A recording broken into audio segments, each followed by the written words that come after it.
লক্ষ্মীপুরের কমলনগরে বিশিষ্ট ব্যক্তিবর্গের সম্মানে ইফতার আয়োজন করেন কমলনগর প্রেস ক্লাব। বৃহস্পতিবার উপজেলার হাজিরহাট হামিদিয়া কামিল মাদ্রাসা হলরুমে এই আয়োজন সম্পন্ন হয়েছে।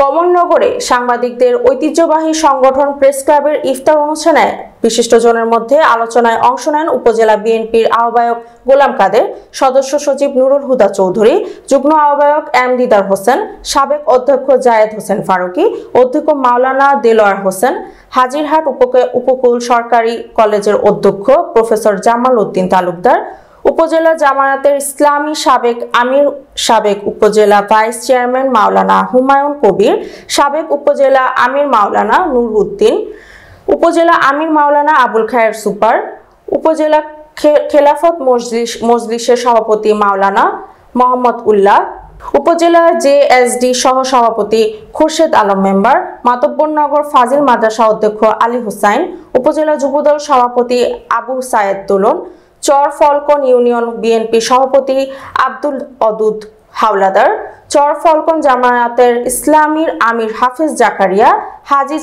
হাজিরহাট ইউনিয়ন বিএনপি সভাপতি ফরহাদ হোসেন, হাজিরহাট বাজারের বিশিষ্ট ব্যবসায়ী আক্তার হোসেন মিলন, চর লরেঞ্জ ইউনিয়ন বিএনপি সদস্য সচিব জসিম উদ্দিন চৌধুরী, প্রেস ক্লাব উপদেষ্টা ও সাবেক সাধারণ সম্পাদক কাজী মোহাম্মদ ইউনুস, মীর ফাউন্ডেশনের chairman Mir Firoz Raihan, press club সাধারণ সম্পাদক মোহাম্মদ ফয়েজ ও অর্থ সম্পাদক আমজাদ হোসেনের সঞ্চালনায় অনুষ্ঠানের সভাপতিত্ব করেন ইউসুফ আলী মিঠু। আয়োজনে অন্যান্যদের মধ্যে আরও উপস্থিত ছিলেন হাজিরহাট বাজার পরিচালনা কমিটির সাধারণ সম্পাদক কামরুল ইসলাম, পল্লী নিউজ সম্পাদক ওয়াজিউল্লাহ জুয়েল, লক্ষ্মীপুরের 24 সম্পাদক সানাউল্লাহ শানু, চর লরেঞ্জ ইউনিয়ন বিএনপির আহ্বায়ক ডাক্তার মামুনুর রশিদ, ছাত্রদল সদস্য সচিব জাফর আহমদ ভুইয়া, সাংবাদিক সাইফ উল্লাহ হেলাল, ইমরান হোসেন, সাইফুল্লাহ মনির, ইব্রাহিম শরীফ, জামাল প্রমুখ। আজকের ইফতার মাহফিলের সম্মানিত সভাপতি, এই মঞ্চে উপস্থিত আজকের ইফতার মাহফিলের বিভিন্ন পর্যায়ে রাজনীতিবিদ, সাংবাদিক বৃন্দ, ব্যবসায়ী বৃন্দ, সুধী মন্ডলী, সবাইকে আমার পক্ষ থেকে এবং এই কমলনগরের প্রতিষ্ঠাতা জনাব আলহাজ এবিএম আশরাফুদ্দিন নিজের পক্ষ থেকে সালাম ও শুভেচ্ছা। আসসালামু আলাইকুম ওয়া রাহমাতুল্লাহি ওয়া বারাকাতুহু।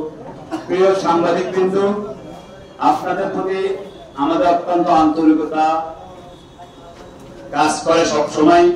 জনাব আলহাজ এবিএম আশরাফুদ্দিন আমাদের সকলের সাথে ওতপ্রোতভাবে সম্পর্ক আছে। আমি আজকে দেখছি আপনারা যারা কমলনগরের প্রতিষ্ঠা লগ্ন থেকে যারা সাংবাদিকরা কাজ করছেন, তারা সবাই আমি দেখছি আজকে আসেন, ভালো লাগছে। তারা ঐক্যবদ্ধ থাকবেন, সত্য ন্যায়ের পক্ষে কথা বলবেন, সেই প্রত্যাশা এবং কমলনগরের মানুষের উন্নয়নের দ্বারাকে অব্যাহত রাখার জন্য কাজ করবেন, সেই প্রত্যাশা রেখে সকলকে ধন্যবাদ জানিয়ে আমার শুভেচ্ছা বক্তব্য শেষ করলাম। আল্লাহ হাফেজ। বাংলাদেশ জিন্দাবাদ।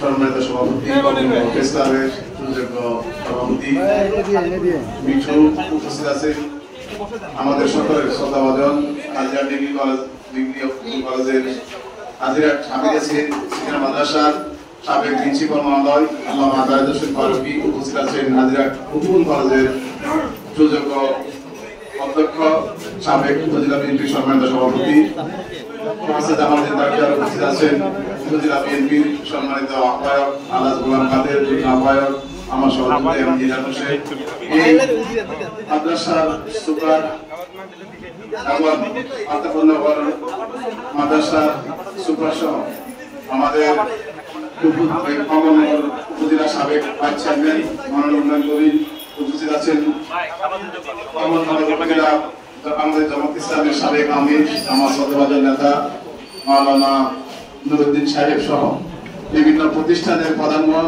বিভিন্ন রাজনৈতিক দলের বিভিন্ন সাংবাদিক ভাইয়েরা এবং আমন্ত্রিত অতিথিবৃন্দ সকলকে আমার ব্যক্তিগত পক্ষ থেকে সালাম জানাচ্ছি। আসসালামু আলাইকুম।